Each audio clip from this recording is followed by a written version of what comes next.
കർത്താവിൽ ബഹുമാന്യരെ, നിങ്ങൾക്കെല്ലാവർക്കും വീണ്ടും ക്രിസ്തുയേശുവിൽ എൻ്റെ സ്നേഹവന്ദനങ്ങളെ അറിയിക്കുന്നു. ഇന്ന് നമ്മൾ പുതിയ നിയമം ഉപദേശിക്കുന്ന സ്നാനം എന്ന വിഷയത്തെക്കുറിച്ചാണ് ഇപ്പോൾ അല്പസമയം ചിന്തിക്കുവാൻ ആഗ്രഹിക്കുന്നത്.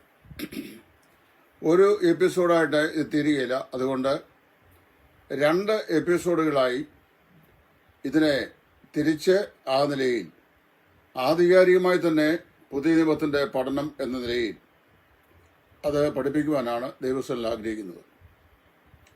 പുതിയ നിയമത്തിൽ 8 വ്യത്യസ്തമാകുന്ന സ്നാനങ്ങളെക്കുറിച്ച് പറഞ്ഞിട്ടുണ്ട്. ആ സ്നാനം എന്ന് പറയുന്നത്, ആദ്യമായി ഞാൻ എൻ്റെ റൂട്ട് വാക്ക് ഓർപ്പിക്കാൻ ആഗ്രഹിക്കുന്നു. ബപ്തിസ്മ എന്ന നാമപദം, അതാണ് സ്നാനം എന്ന് നമ്മുടെ ബൈബിളിൽ തർജ്ജമ ചെയ്തിട്ടുള്ളത്. ബാപ്റ്റിസോ എന്ന് പറയുന്ന ക്രിയാധാതുവിൽ നിന്നാണ് ബപ്തിസ്മ എന്ന് പറയുന്ന നാമപദം ഉണ്ടായിട്ടുള്ളത്. അതിന് ടു വാഷ്, കഴുകുക, ടു ഇമേഴ്സ്, മുക്കുക എന്നൊക്കെയുള്ള അർത്ഥങ്ങളാണ്. അതുകൂടാതെ ബാപ്റ്റിസ്മോസ് എന്നൊരു പദം ഉപയോഗിച്ചിട്ടുണ്ട്. അത് വാസ്തവത്തിൽ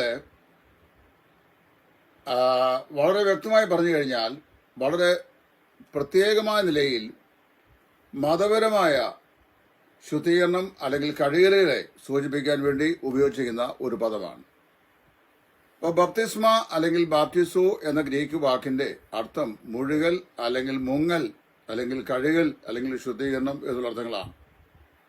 ഈ അർത്ഥത്തിൽ തന്നെയാണ് പുതിയ നിയമത്തിൽ പരാമർശമുള്ള 7 സ്നാനങ്ങളും ഉപയോഗിച്ചിട്ടുള്ളത്. അവ ഏതൊക്കെയാണെന്ന് ആദ്യം ഞാനത് സൂചിപ്പിക്കാം. 1, ക്രിസ്തീയ അനുഷ്ഠാനമായി നമ്മുടെ കർത്താവായ യേശു ക്രിസ്തു കൽപ്പിച്ചിട്ടുള്ള 2 അനുഷ്ഠാനങ്ങളിൽ ഒന്നാമതാണല്ലോ സ്നാനം എന്ന് പറയുന്നത്. വിവിധ സ്നാനങ്ങൾ വേദപുസ്തകത്തിൽ പരാമർശിച്ചിട്ടുണ്ട്. വിവിധങ്ങളായ സ്നാനങ്ങൾ. അതിലൊന്ന് യോഹന്നാൻ സ്നാപകൻ കഴിപ്പിച്ച സ്നാനമാണ്. കർത്താവിന്റെ മുന്നോടിയായി വന്ന യോഹന്നാൻ സ്നാപകൻ യഹൂദിയ മരുഭൂമിയിൽ തന്റെ അടുക്കൽ വന്ന ആളുകളെ കഴിപ്പിച്ച സ്നാനം, അതിനെ മാനസാന്തര സ്നാനം എന്നാണ് പറയുന്നത്. മർക്കോസിന്റെ സുവിശേഷത്തിൽ യോഹന്നാൻ പറയുന്നു, ഞാൻ നിങ്ങളെ മാനസാന്തരത്തിനായി വെള്ളത്തിൽ സ്നാനിക്കപ്പെടുന്നു എന്ന് പറയുമ്പോൾ മാനസാന്തര സ്നാനമായിരുന്നു അത്.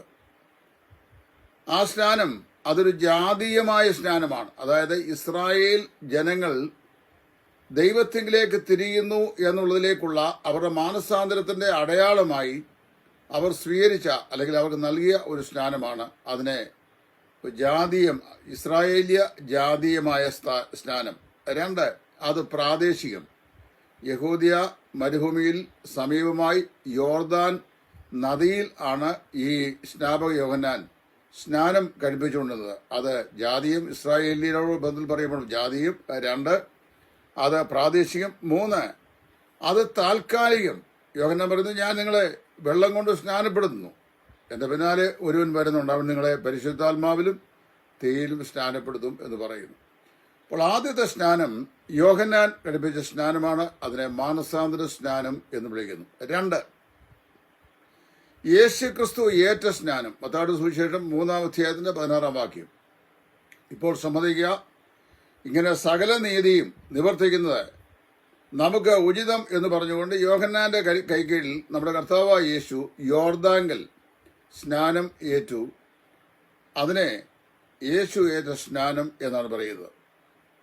അടുത്തത് യോഹന്നാൻ 3:23 മുതൽ 30 വരെയുള്ള വാക്യങ്ങളിൽ യേശുവിന്റെ ശിഷ്യന്മാർ നടത്തിപ്പോന്ന സ്നാനം.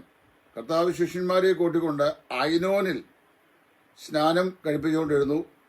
ശിഷ്യന്മാരല്ലാതെ യേശു സ്നാനം നടത്തിയില്ല എന്ന് രേഖപ്പെടുത്തിയിട്ടുണ്ട്. യേശുവിന്റെ ശിഷ്യന്മാർ നടത്തിയ സ്നാനമാണ് അത്. യോഹന്നാൻ 3:23 മുതൽ 30 വരെയുള്ള വാക്യങ്ങൾ വായിക്കുന്നു. അത് കഴിഞ്ഞാൽ ലൂക്കോസിന്റെ സുവിശേഷം 12-ാം അധ്യായത്തിന്റെ 50-ാം വാക്യത്തിൽ യേശു ക്രിസ്തു ഒരു സ്നാനത്തെക്കുറിച്ച് പറയുന്നുണ്ട്. തന്റെ കഷ്ടാനുഭവ സ്നാനം, എനിക്ക് ഒരു മാമോദിസ ഏൽപ്പാൻ ഉണ്ട് അത് നിങ്ങൾക്ക് ഏൽപ്പാൻ കഴിയില്ല എന്ന് കർത്താവ് പറയുമ്പോൾ കർത്താവിൻ്റെ കഷ്ടാനുഭവമാകുന്ന ആ അനുഭവത്തിലേക്ക് കർത്താവ് നിമജ്ഞനായിത്തീരുന്ന അനുഭവത്തെക്കുറിച്ചാണ് പറയുന്നത്. അത് വളരെ വ്യക്തമായി പറയുന്നു. പിന്നീട് വായിക്കുന്നത് അഞ്ചാമതായി പരിശുദ്ധാത്മ സ്നാനത്തെക്കുറിച്ചാണ്. അത് വാസ്തവത്തിൽ 7 സ്ഥലങ്ങളിൽ പുതിയ നിയമത്തിൽ പറഞ്ഞിട്ടുണ്ട്. ഒന്ന് മത്തായി 3:11, മർക്കോസ് 1:18, ലൂക്കോസ് അത് 3:16, യോഹന്നാൻ 1:23, പ്രവൃത്തി 1:5, 11:16, 1 കൊരിന്ത്യർ 12:13. ഇത്രയും വാക്യഭാഗങ്ങളിൽ പരിശുദ്ധാത്മ സ്നാനത്തെക്കുറിച്ച് പ്രസ്താവിച്ചിട്ടുണ്ട്. അത് ഞാൻ ഇതിനു മുമ്പ് പരിശുദ്ധാത്മ സ്നാനം എന്ന് പറയുന്ന വിഷയം എടുത്തപ്പോൾ വളരെ വ്യക്തമായി പരാമർശമുള്ള വിഷയമാണ്. ഇനിയും മറ്റൊന്ന് ഞാൻ സൂചിപ്പിക്കാൻ ആഗ്രഹിക്കുന്നത്, ഈ പരിശുദ്ധാത്മ സ്നാനത്തെക്കുറിച്ചും കർത്താവായ യേശു വളരെ വ്യക്തമായി കർത്താവും ശിഷ്യന്മാരും യോഹന്നാൻ സ്നാപകനും പറഞ്ഞിരിക്കുന്നു. ഇനി 7ാമത് പറയുന്ന യഹൂദന്മാരുടെ ആചാര അനുഷ്ഠാനങ്ങളാകുന്ന വിവിധ കഴിവുകളെ കുറിച്ചാണ്. മർക്കോസ് 7:4 യഹൂദന്മാരുടെ സമ്പ്രദായപ്രകാരം എന്നോട് പ്രത്യേകം പറഞ്ഞിട്ടുണ്ട്. 8 ക്രിസ്തീയ സ്നാനം, അതായത് നാം ഏൽക്കുന്ന വിശ്വാസ സ്നാനം.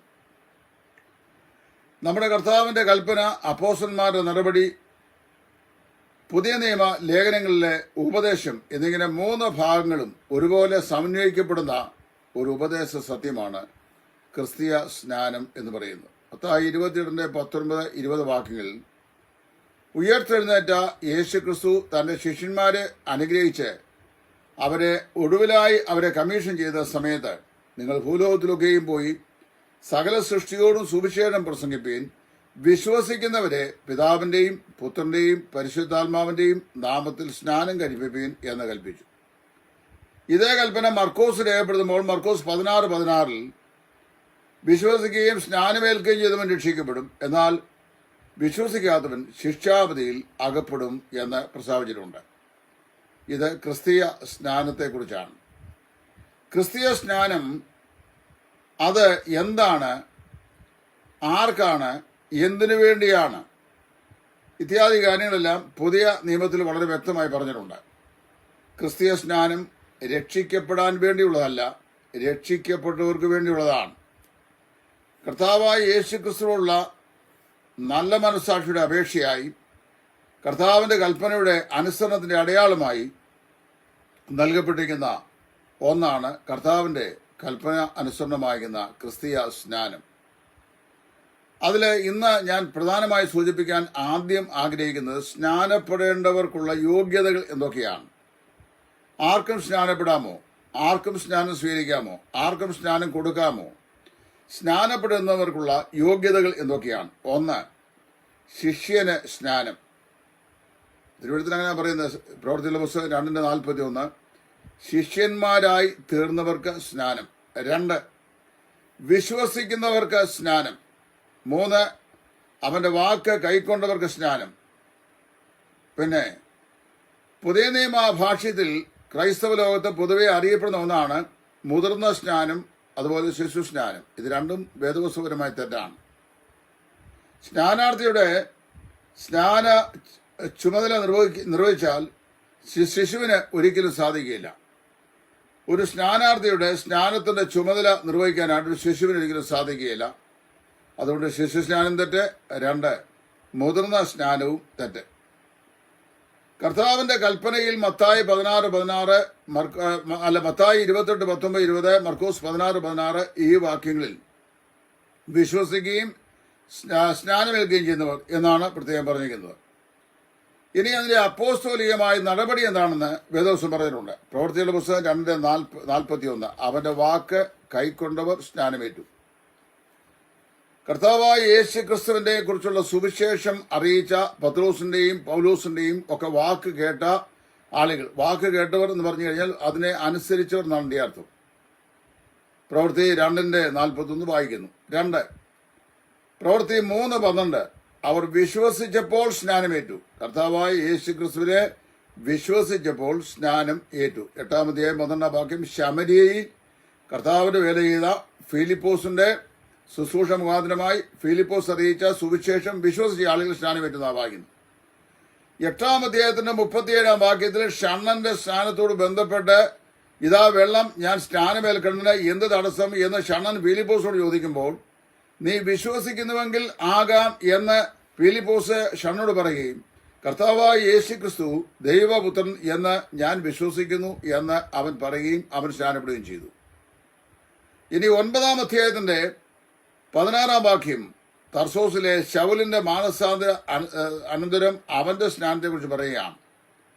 അവിടെയും നാം വായിക്കുന്നു, ശൗലെ സഹോദര, എഴുന്നേറ്റ് സ്നാനപ്പെട്ട് നിന്റെ പാപങ്ങളെ കഴുകിക്കളയുക എന്ന് അനനിയാസ് ശൗലിനോട് പറയുന്നു. ഈ വാക്യം വെച്ചുകൊണ്ട് പാപം കഴുകിക്കളയാനുള്ള പ്രക്രിയയാണ് സ്നാനം എന്ന് പഠിപ്പിക്കുന്ന ചില സഭാവിഭാഗങ്ങളുണ്ട്. ബാപ്റ്റിസ്മൽ റീജനറേഷൻ, അതിന്റെ ഇംഗ്ലീഷ് വേർഷൻ അങ്ങനല്ല. Having been forgiven of your sins, now arise and then get baptized and wash away your sin. അതായത് നിന്റെ പാപങ്ങൾ മോചിക്കപ്പെട്ടിരിക്കുകയാൽ എഴുന്നേറ്റ് ചെയ്യുക, സ്നാനമേറ്റ് നിന്റെ പാപങ്ങളെ കഴുകിക്കളയുക. അപ്പോൾ ശൗല് മാത്രമല്ല, അവൻ യഹൂദനാണ്. യഹൂദന്മാരുടെ ഈ മതപരമായിരിക്കുന്ന ആചാരപരമായിരിക്കുന്ന കഴുകലുകളിൽ വിശ്വസിക്കുകയും ചെയ്യുന്ന ആളാണ്. അത് ശൗലിന് മനസ്സിലാകാൻ വേണ്ടിയാണ് ആ പദപ്രയോഗം അവിടെ ഉപയോഗിച്ചിരുന്നത്.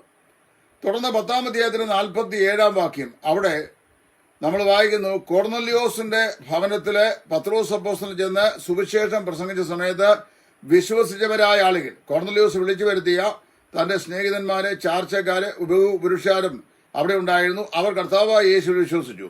വിശ്വസിച്ചിട്ട് പരിശുദ്ധാത്മാവിനെ പ്രാപിച്ച സ്നാനമേറ്റെന്നാണ് വായിക്കുന്നത്.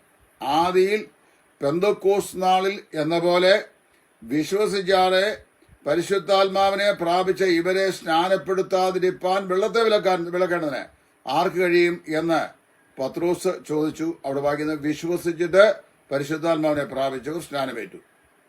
16-ാം അധ്യായത്തിന്റെ 14-15 വാക്യങ്ങൾ, അവിടെ ലൂദിയായുടെയും ഫിലിപ്പയിലെ കാരാഗ്രഹ പ്രമാണിയുടെയും സ്നാനത്തെക്കുറിച്ചാണ് പറയുന്നത്. അത് പറയുമ്പോൾ അവരുടെ ഹൃദയം തുറന്ന് അവർ സ്നാനമേറ്റുന്ന വായിക്കുന്നത്. ലൂദിയ ഹൃദയം തുറന്ന് സ്നാനമേറ്റു. 16-ാം അധ്യായത്തിന്റെ 32-33 വാക്യങ്ങളിൽ പൗലോസിനെയും ശിലാസിനെയും പിടിച്ച് കാരാഗ്രഹത്തിലാക്കിയ കാരാഗ്രഹ പ്രമാണിയും കുടുംബവും വിശ്വസിച്ച് സ്നാനമേറ്റു. കാര്യം 16-31 പൗലോസ് ചോദിക്കുന്നു, പൗലോസ് പറയുന്നു, കർത്താവായ യേശുവിൽ വിശ്വസിക്കുക, എന്നാൽ നീ നിന്റെ കുടുംബവും രക്ഷപ്രാപിക്കും. അങ്ങനെ കർത്താവായ യേശുവിൽ അവർ വിശ്വസിച്ചു, അവർ സ്നാനമേറ്റു. ഇവിടെ പറയുമ്പോൾ ഒരു കാര്യം കൂടെ ഞാൻ എടുത്തു പറയാണ്ട്, കാരാഗ്രഹ പ്രമാണിയും കുടുംബവും, സ്തേഫാനോസും കുടുംബവും, ഇവരൊക്കെ സ്നാനപ്പെട്ടു പറയുമ്പോൾ കുടുംബങ്ങൾ സ്നാനപ്പെട്ടതുകൊണ്ട് കുടുംബങ്ങളിൽ കുഞ്ഞുങ്ങളുണ്ട്, ടീനേജേഴ്സ് ഉണ്ട്, ഓൾഡർ ആൾക്കാരുണ്ട്. അതുകൊണ്ട് ശിശുസ്നാനവും വേദപുസ്തകവും സമ്മതിക്കുന്ന ഒന്നാണ് എന്ന് തെറ്റായി പഠിപ്പിക്കുന്ന ചില സഭാവിഭാഗങ്ങളുണ്ട്.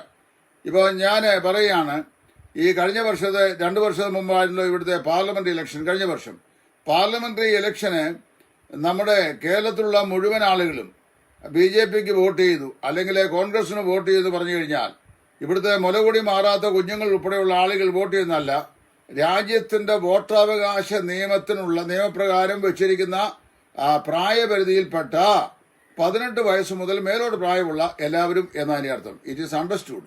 അപ്പോൾ ഇവിടെ കാരാഗ്രഹ പ്രമാണിയും സ്തേഫാനോസും കുടുംബവും ഗായസും കുടുംബവും ഒക്കെ സ്നാനപ്പെട്ടെന്ന് പറഞ്ഞു കഴിഞ്ഞാൽ ആ കുടുംബങ്ങളിൽ കർത്താവായ യേശുവിനെ രക്ഷിതാവും കർത്താവുമായി വിശ്വസിച്ച് രക്ഷിക്കപ്പെടാൻ പ്രാപ്തി ഉണ്ടായിരുന്ന ആളുകളെല്ലാവരും അങ്ങനെ വിശ്വസിച്ച ശേഷം സ്നാനപ്പെട്ടു എന്നാണ്. കൂടാതെ പ്രവൃത്തി 18:8 കൊരിന്തിൽ അനേക ആളുകൾ സ്നാനമേറ്റു എന്ന് വായിക്കുന്നു. 19:5 ഇത് കേട്ടാറെ അവർ സ്നാനമേറ്റു. അത് യോഹന്നാന്റെ ശിഷ്യന്മാരായി പൗലോസ് കൊരിന്തിൽ ചെല്ലുമ്പോൾ ഉൾപ്രദേശങ്ങളിൽ കൂടി കടന്നു ചെന്ന് ചില ആളുകളെ കണ്ടെത്തി. അവിടെ വെച്ച് അവിടെ സുവിശേഷം സമ്പാദിച്ചു, സുവിശേഷം അവർ വിശ്വസിച്ചു. അങ്ങനെ കർത്താവായ യേശുവിനെ അവർ രക്ഷിതാവും കർത്താവുമായി സ്വീകരിച്ചപ്പോഴാണ് വാസ്തവത്തില് അവരെ പിതാവിന്റെയും പുത്രന്റെയും പരിശുദ്ധാത്മാവിന്റെയും നാമത്തിൽ സ്നാനപ്പെടുത്തിയത് എന്ന് നമുക്ക് പഠിക്കാൻ സാധിക്കുന്നു. ഇന്നത്തെ ഈ വീഡിയോ ഇത്രയും കൊണ്ട് ഞാൻ നിർത്തുകയാണ്. കാര്യം 2-3 ഭാഗമായിട്ട് പറഞ്ഞു കഴിഞ്ഞാൽ കേൾവിക്കാർക്ക് അത് കൂടുതൽ നന്നായി മനസ്സിലാക്കാനായിട്ട് സഹായകമാകും എന്നുള്ളതുകൊണ്ട് ആ നിലയിൽ ഇവിടെ നിർത്തുന്നു. കർത്താവിന് വെച്ചാൽ അടുത്ത സെഗ്മെന്റിൽ സ്നാനത്തിന്റെ രീതി, പിന്നെ സ്നാനം അതിന്റെ അർത്ഥം ഇത്യാദി കാര്യങ്ങൾ കൂടെ പറയുവാൻ കർത്താവിന്റെ സന്നിധിയിൽ ഞാൻ ആഗ്രഹിക്കുന്നു. ദൈവം നിങ്ങളെ ഏവരെയും അനുഗ്രഹിക്കട്ടെ.